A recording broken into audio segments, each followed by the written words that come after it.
What follows is a video about the tabletop role-playing game Blades in the Dark, written and created by John Harper and published by Evil Hat Publishing. All art is used with permission by John Harper. The city of Doskvol is rife with tricksy skullduggery, rampant corruption, practitioners of the dark arts, and violent crime of all persuasions. But amongst the filth shines beacons of law, order, and academia that elevate the city's brighter qualities. In this episode of the Nerdy Breakdown, we'll get into the daring few criminals and scoundrels that make up this seedy underbelly, and the menageries of authority that strive to bring them to justice. We're your hosts for this discussion. I'm Cuckoo. And I'm Lou. Please be sure to enjoy the discussion as we begin with a summary of Doskvol's legal institutions. So at the bottom of the law and order ladder stands the City Watch, also known as the Bluecoats. These not-so-staunch defenders of the law patrol the streets, encourage compliance with the law, and capture offenders. A select few Bluecoats also operate the institution known as Ironhook Prison. Watch guards are hired by the commander of the watch, who is appointed by the city council. Make no mistake, however, this is the meanest gang in the city. Corrupt and violent and claiming the whole city as their turf. They patrol the streets and canals and maintain public punishment sites as well. They're divided into companies by district, and rivalry is encouraged that often turns violent but is mostly good-natured. Some say they're not much more than a vicious gang of thugs in uniform enforcing the law as they see fit, often swayed by a coin or two. A step above the average bluecoat beat cop are the inspectors. Also known as constables or detectives, these are skilled investigators and interrogators. Most are foreigners to Doskvol with no close ties within the city, appointed by the Lord Governor himself as impartial authorities. They are reputed for their stalwart ethics and unfailing integrity. They stand out from Doskvol's otherwise extensive network of bribery and corruption. They also play a role in introducing evidence and prosecutions to the city magistrates. So I use Bluecoats in my games pretty frequently. On patrols almost anywhere outside a scoundrel might be in activity, to having a nosy neighbor running off to find the nearest patrol. And inspectors make great long-term obstacles, I feel like. Maybe you don't run into one on every score, though. I agree with that, Loon. Inspectors are best served when they're doing something like bringing evidence against your crew at trial, or maybe doggedly pursuing an investigation of a specific crime that your crew's involved in. These examples are definitely going to challenge players to think long-term about their actions and choices. As for the Bluecoats, they make for a great emergent threat, too. So even if you're dealing with one patrol or a nosy neighbor, like you said, there's sure to be an ever-increasing challenge when you fill the alert clock and a whistle gets blown. Now every Bluecoat in the neighborhood's running your way. Yeah, and depending on what type of crew you are, you may have to go about dealing with these situations in different ways. Bravos may intimidate a local inspector or the Bluecoats into not giving evidence. Shadows may steal the evidence. Assassins may take him out before he ever testifies. Ultimately, it will be up to the players on how to deal with these obstacles before they generate too much trouble for their crew. While the next group isn't necessarily part of Doskvol's official hierarchy, we definitely need to talk about them. The Spirit Wardens are an anonymous, enigmatic order of bronze mask hunters who gather and dispose of corpses at Bellwether Crematorium, and also hunt and destroy rogue spirits. Little is known about them, but most are suspected to be expert whisperers. Now, since we're all thoroughly spooked even talking about the Spirit Wardens, let's transition back to the official channels. Above the inspectors and Bluecoats are the magistrates, appointed by the city council. These city officials issue warrants, hold court, prosecute trials, assess the evidence, and pronounce judgments, much like judges in our own world. However, there are no juries in Doskvol, so magistrates hold the final say when it comes to matters both criminal and civil. Higher and higher we climb the ladder, and now we stand at the Ministry of Preservation. They manage the provisions for the Imperium, ensuring food and supplies are transported to where they are needed most across the electro rail lines, and more specifically in our case, within the cities. They also oversee the Sparkrights, who design and maintain the lightning barriers. They even own a significant fleet of cargo ships and their associated escorts, as well as the Electro Rail Lines, Ealeries, and Radiant Energy Farms. It is the Ministry who maintains the food distribution networks within the city of Doskvol, as well as other vital resources necessary to its everyday life. The City Council are some of the highest authorities in Doskvol, only subject to the Lord Governor and Emperor themselves. The scions of the 6 most powerful noble families in Doskvol make up the members of this council, including at present Bowmore, Cleland, Dunville, Penderin, Rowan, and Strangford. These noble few draft and approve legislation, city ordinances, and public works orders. Council members also deliberate on where to spend tax funds and disperse the city treasury. If a council member dies or steps down, another council member is traditionally appointed by a vote of the sitting council.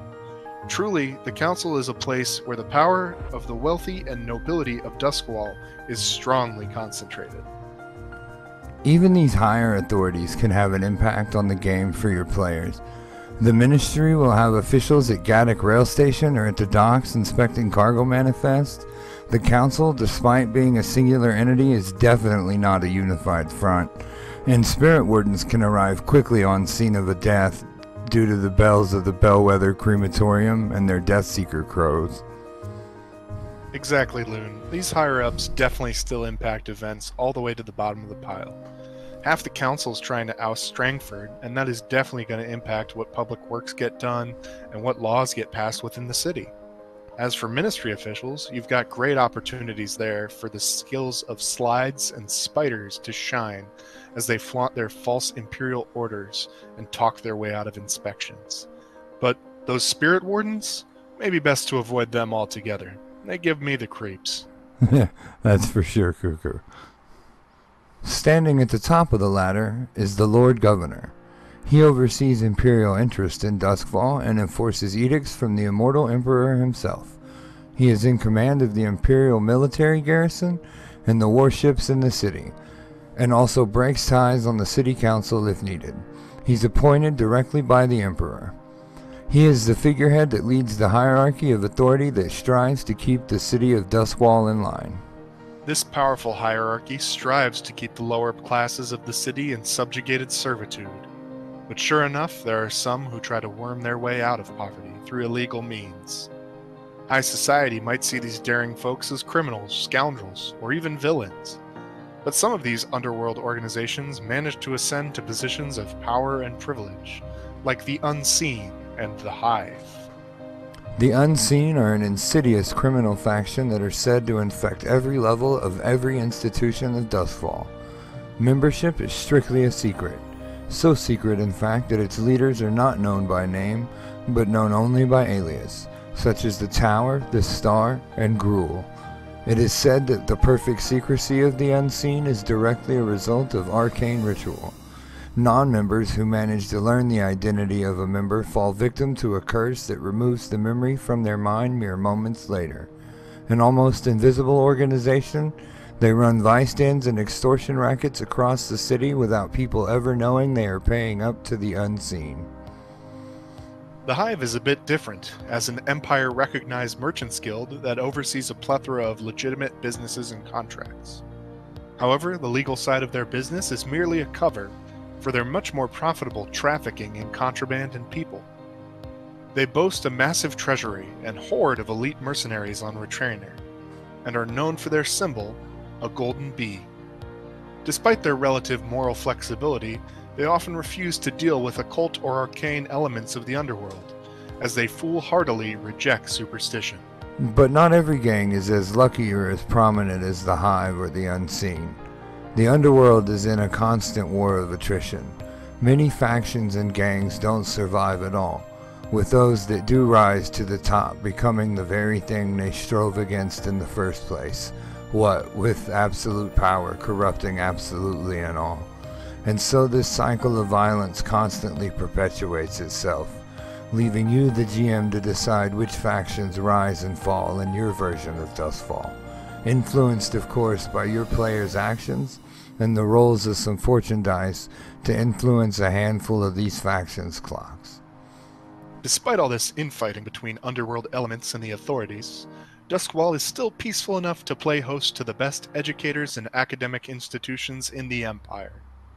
Whether in the high-walled towers of Doskvol Academy or the stuffy classrooms of Charterhall University, almost every academic subject or guild apprenticeship can be pursued, provided you can afford tuition.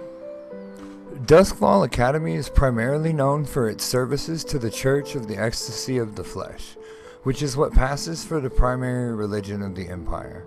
The campus, located in shining Whitecrown, is broken into 3 colleges, each dedicated to a pillar of understanding, representing the mind, the body, and the soul. First, we have the College of Imperial Science, the School of Magistrates and Political Scholars. Here the curriculum mainly focuses on law, economics, Eruvian studies, the history of the unification, and political sciences. Next we have the College of Naval Command, and as its name implies, this is the chief training ground for officers of both Leviathan hunter ships and Imperial warships. Classes here are many, but include naval law, void sea navigation, ship design and operation, and many more. Finally, we have the College of Immortal Studies. This college began its life as just a theology department, but now offers classes such as history, philosophy, spectrology, pre-cataclysm studies, music, and theater studies. Charterhall University is a sprawling campus spread across all the districts of the city, but mostly concentrated in Charterhall, of course. Students often take loans from sponsoring merchants and tradesmen to enroll, so that they can work to learn a trade and gain membership in a guild themselves one day. Charterhall's institutions include, first, the Jian Hall of Alchemy, a trade school for void water filtration, pharmaceutical manufacturing, and transmutation research. Second, the Houses of Jurisprudence, a legal school where individual magisters teach law to small throngs of barrister students. Third, the Sparkrite Tower, a school of research and development dedicated to electroplasmic Sparkrite technology and several other fields of engineering.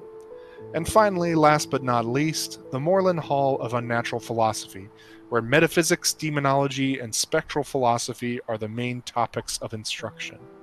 This wide array of subjects presented by Charterhall University make it one of the foremost educators, both for state-run industries and private guild students. Wow, and that's just a small glimpse of the factions that operate in Doskvol. There are many, many more. And even the ones we touched on have more details that we didn't get into, but we will in a future series. But up next, we'll be digging into the districts of Doskvol and their landmarks, so be sure to come back to the Nerdy Breakdown. We've been your hosts. I'm Loon. And I'm Cuckoo. And thanks for joining us.